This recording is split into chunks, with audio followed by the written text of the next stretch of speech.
ယောက်ျားစားတော့မှာလား အေးစားမယ်လေ ဟော ရှင်ဘာလုပ်နေရလဲ ဒီမစားရမှာ ရှင်ကောင်းနေလေဒါတွေပဲတွေးနေထမင်းစားတော့မှာလားလို့မေးနေတာ အယောဒီမှာ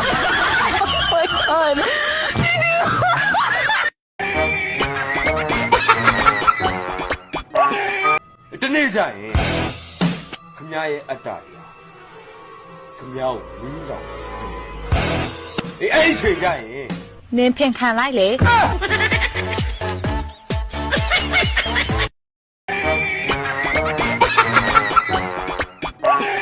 ယ်လို ဖုံးမားနေတယ်ရှင် ကျွန်တော်ဘာမှမပြောရသေးဘူးလေ မပြောရသေးလဲမားနေတယ်ရှင်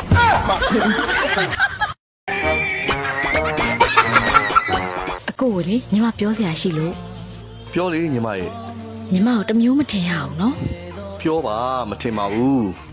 ညီမလေးပြောရမှာရှက်လဲရှက်ပါတယ်မင်းကလေးဘက်ကပြောတဲ့စကားမို့အထင်လည်းမသေးစေချင်ဘူး အခုလဲငယ်အားကြီးလာတာပါညီမရဲ့ပြီးချိန်နံပြီးပွင့်ကျင်နံပွင့်ဆိုတာ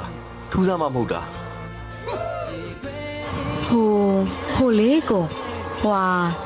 ညီမလေးအရက်ဖိုးလေးမရှိလို့ပတ်စံ9000လောက်ချီပါလားယင်